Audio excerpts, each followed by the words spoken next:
তাদেরকে যখন পাখির মতো হত্যা করা হচ্ছে প্রশাসন থেকে প্লাস আওয়ামী লীগ থেকে, এই জামালরাই তাদের জীবন রক্ষা করার জন্য মাঠে নেমেছিল। আমরা যদি সেদিন ব্যাকআপ না দিতাম, আমরা যদি সেদিন তাদের সাথে সংহতি প্রকাশ না করতাম, একাত্মতা ঘোষণা না করতাম, তাহলে এই আন্দোলন অন্তত কক্সবাজারে অন্যরকমভাবে ব্যর্থ হয়ে যেত। আমরা সকলে স্বৈরাচার বিরোধী আন্দোলনে একসাথে কাজ করেছি। আমরা যেহেতু বিএনপি করি, আমরা বৈষম্য বিরোধী খাতায় নাম লিখাই নেই। যেটা আপনারা তার জামাল খান নামে একজন ফেসবুক আইডি আছে, সেখানে ঢুকলে আপনারা পাবেন। সে 15 বছর তো আন্দোলন ছিল বিএনপির সাথে, প্লাস তাদেরকে যখন হত্যা করা হচ্ছে তখনই তাদের পক্ষ হয়ে তারা তাদের জীবন রক্ষার্থে মাঠে নেমেছিল। জুয়ার আসর বন্ধ করছি বা মেলা বন্ধ করছি বা রেফেল ড্র বন্ধ করছি, সেটাকে ইস্যু করে ঝগড়াটা হয়েছে। তারা নিজেরা এজাহার উল্লেখ করছে এবং তাদের প্রতিবাদ সমাবেশও তারা সেটা বলতেছে নাকি না। কথা হচ্ছে তারা বন্ধ করার কে, কোনো কিছু কোথাও যদি কোনো ধরনের সমাজ বিরোধী কিংবা আইন বিরোধী কিছু হয় তাহলে সেটার জন্য আইন আছে নাকি নাই। আমার কথা হচ্ছে সেগুলোর মধ্যে মূল ঘটনা তো সেখান থেকেই সৃষ্টি, তাই না।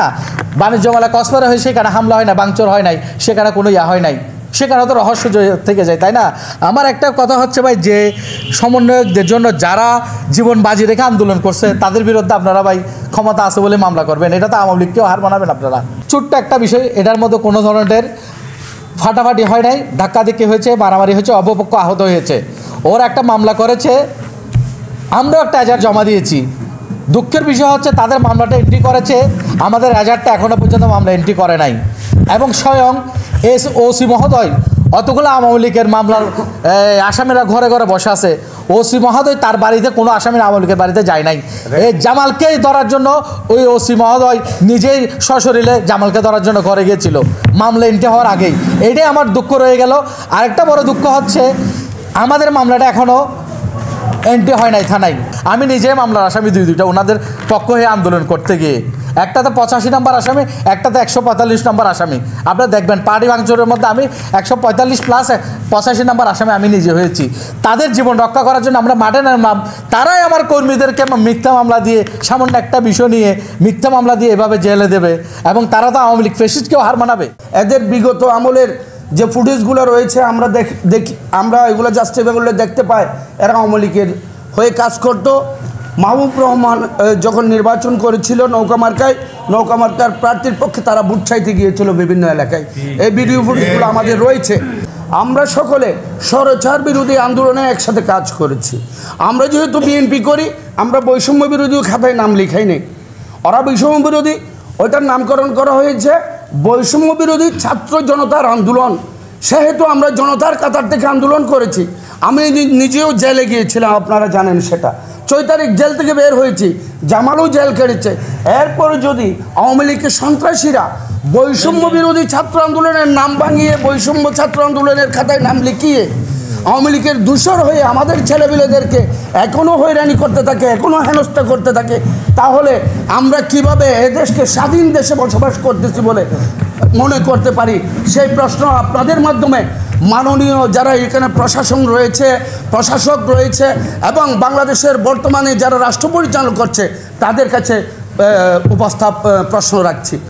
যারা পৌরসভায় বিএনপি সিনিয়র নেতৃবৃন্দ রয়েছেন তাদের সাথে আলাপ আলোচনার মাধ্যমে স্বল্প সময়ে যদি আপনারা তাকে ছেড়ে না দেন অথবা থানায় হস্তান্তর না করেন, তাহলে আমরা সামনের দিনগুলোতে হরতাল অবরোধের মতো আরেকটি আন্দোলন ঘোষণা করতে বাধ্য হব। এই পাল্টাপাল্টি অভিযোগ, পাল্টাপাল্টি মহড়া যেটা আমাদের শুক্রবার ইতিমধ্যে বলেছেন, তারা একটা মহড়া দিয়েছে, এটা আমরা দেখছি।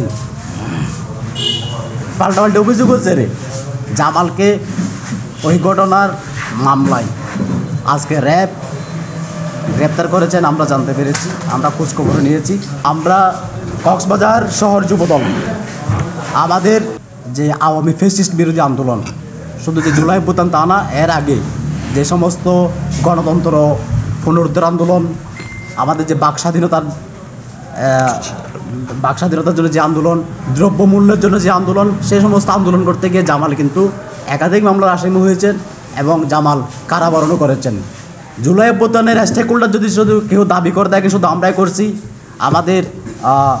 আমাদের বীর মেধা শুক্রবার খুব সুন্দর করে বলেছেন, যখন এই ছাত্ররা রাজপথে নেমেছেন, এই ছাত্ররা তাদের একটা নির্দিষ্ট কোটা আন্দোলন ছিল, সেটা নিয়ে তারা যখন প্রতিবাদী ছিলেন, আমরা এগিয়ে, আমরা যারা জাতীয়তাবাদী আদর্শের রাজনীতির সাথে জড়িত, এটা কক্সবাজারের জনগণরা শুধু কক্সবাজারের রাজপথের প্রতিটা দুলি বালিকণা পর্যন্ত সাক্ষী আছে। আমরা যদি সেদিন ব্যাকআপ না দিতাম, আমরা যদি সেদিন তাদের সাথে সংহতি প্রকাশ না করতাম, একাত্মতা ঘোষণা না করতাম, তাহলে এই আন্দোলন অন্তত কক্সবাজারে অন্যরকমভাবে ব্যর্থ হয়ে যেত। এবং সেই যারাই তাদের সাথে সংহতি প্রকাশ করেছিল, তাদের সাথে স্লোগানে গলা মিলিয়েছিল, তাদের মিছিলে যে মুষ্টিবদ্ধ হাতে লড়াই করেছিল, তার মধ্যে আমাদের জামালও একজন। আজকে সেই জামালকে দুর্ভাগ্যজনকভাবে গ্রেপ্তার করানো হয়েছে, সেই জামালকে দুর্ভাগ্যজনকভাবে মামলার আসামি করা হয়েছে।